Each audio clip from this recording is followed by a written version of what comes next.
आजादी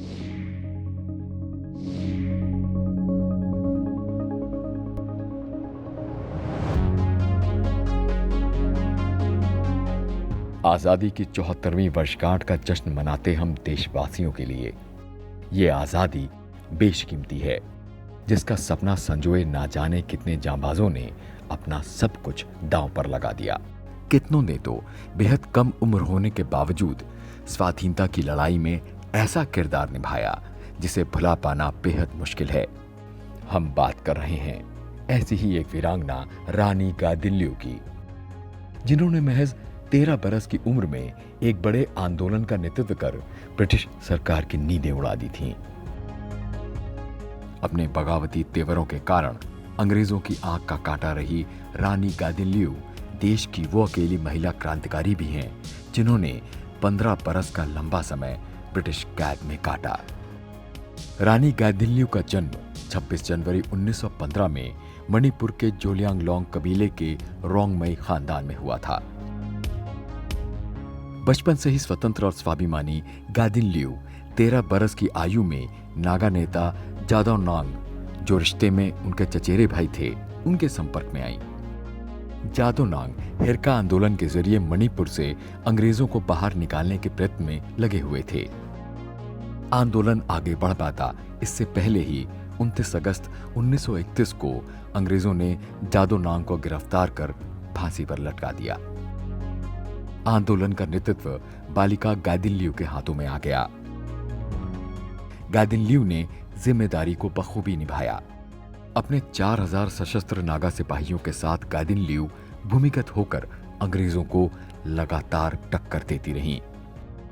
हतोत्साहित अंग्रेजों ने आंदोलन को दबाने के प्रयास शुरू कर दिए और आंदोलन से जुड़े क्रांतिकारियों के कई गांव जलाकर उनका उत्साह कम करने की कोशिश की। घटना से सशस्त्र नागा आक्रोशित हो गए और उन्होंने एक दिन खुलेआम असम राइफल्स की सरकारी चौकी पर धावा बोल दिया। रानी गादिल्ल्यू की बढ़ती लोकप्रियता और प्रभाव ब्रिटिश सरकार को खटकने लगा था। तय किया गया कि गादिल्ल्यू को पकड़ने के लिए खास बटालियनें तैनात की जाएं। लेकिन गादिल्ल्यू भी अंग्रेजों से 2 कदम आगे ही थीं।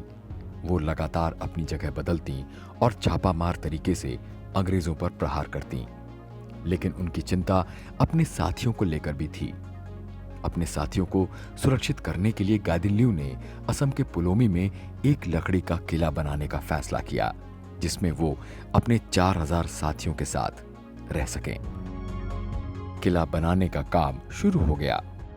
इस पर काम चल ही रहा था कि असम राइफल्स ने कैप्टन मैकडॉनल्ड के नेतृत्व में अचानक हमला कर दिया और गादिल्ल्यू को गिरफ्तार कर लिया गया। साल था 1932। गादिल्ल्यू को इम्फाल ले जाया गया। उन पर मुकदमा चला और उन्हें आजीवन कारावास की सजा सुना दी गई। रानी गादिल्ल्यू ने अगले 15 बरस गुवाहाटी, शिलोंग, तुरा और आइजोल की जेल में बिताए। गादिल्ल्यू तभी मुक्त हो सकी जब 15 अगस्त 1947 को देश आजाद हुआ। कोहिमा में रहने के दौरान सन 1972 में उन्हें ताम्रपत्र स्वतंत्रता सेनानी पुरस्कार से सम्मानित किया गया। वहीं 1982 में समाज में अभूतपूर्व योगदान के लिए रानी गादिल्ल्यू को पद्म भूषण से सम्मानित किया गया। इसके बाद 1983 में उन्हें विवेकानंद सेवा सम्मान से भी नवाजा गया। 1991 में रानी गादिल्ल्यू अपने जन्म स्थान लोंगकाओ लौट गईं, जहां 17 फरवरी 1993 को 78 बरस की उम्र में उनका निधन हो गया। साल 1996 में रानी गादिल्ल्यू को मरणोपरांत बिरसा मुंडा पुरस्कार से सम्मानित किया गया। इसी बरस उनकी स्मृति में डाक टिकट भी जारी किया गया।